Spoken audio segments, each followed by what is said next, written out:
आज मैं आपको बताने वाली हूँ एक ऐसे धाम के बारे में जिसके बारे में कहा जाता है कि यहाँ दर्शन करने से चेचक जैसे रोग से मुक्ति मिलती है। और ये भी कहा जाता है कि जो लोग निसंतान होते हैं, जब वो यहाँ दर्शन करके माँ से अपनी मुराद मांगते हैं तो उन्हें संतान की प्राप्ति होती है। और जिनकी आंखों की रोशनी चली गई है उनके ऊपर माँ के कुंड का जल छिड़कने से ही उनके आंखों की रोशनी आ जाती है। जी हाँ, मैं बात कर रही हूँ मिर्जापुर जिले के लालगंज तहसील के हलिया ब्लॉक में स्थित माँ गड़बड़ा धाम की। किंवदंतियों की माने तो लगभग 300 साल पहले नीम के पेड़ से माँ स्वयं प्रकट हुई थी।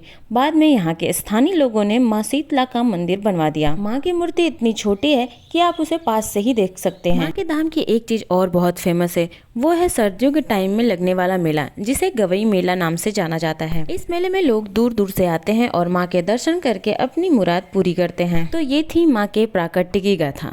इस टाइम गुप्त नवरात्रि चल रहे हैं तो माँ के दर्शन करना तो बनता है, तो हम पहुँच गए थे माँ के दर्शन करने। माँ के दर्शन करने के बाद हमने ली चूड़ियाँ, क्योंकि सावन आने वाला है तो हरी हरी चूड़ियाँ तो बनती हैं।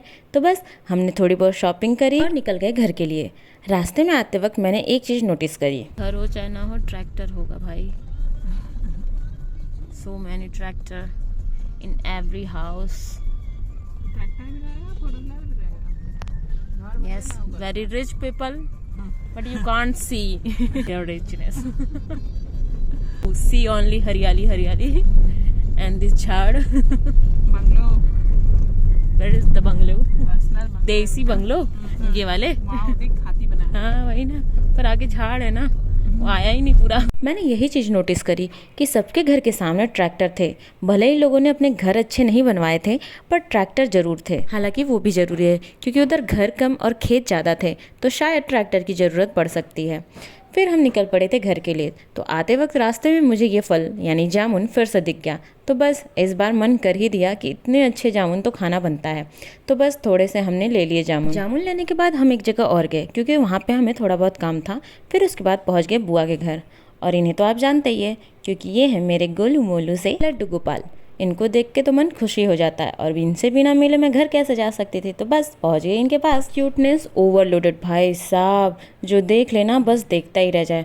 और एक बात सच बताऊं तो ये इतना क्यूट है ना, उतना ये कैमरे में आता भी नहीं है जितना ये क्यूट है। और अब बारी थी इन्हें इनके लालू से बात कराने की। जी हाँ, मेरे डैडी इनके लालू हैं। बिना इनसे बात किए ना इनके दिन की शुरुआत होती है ना उनके, दिन हो चाहे रात, बात तो करनी है।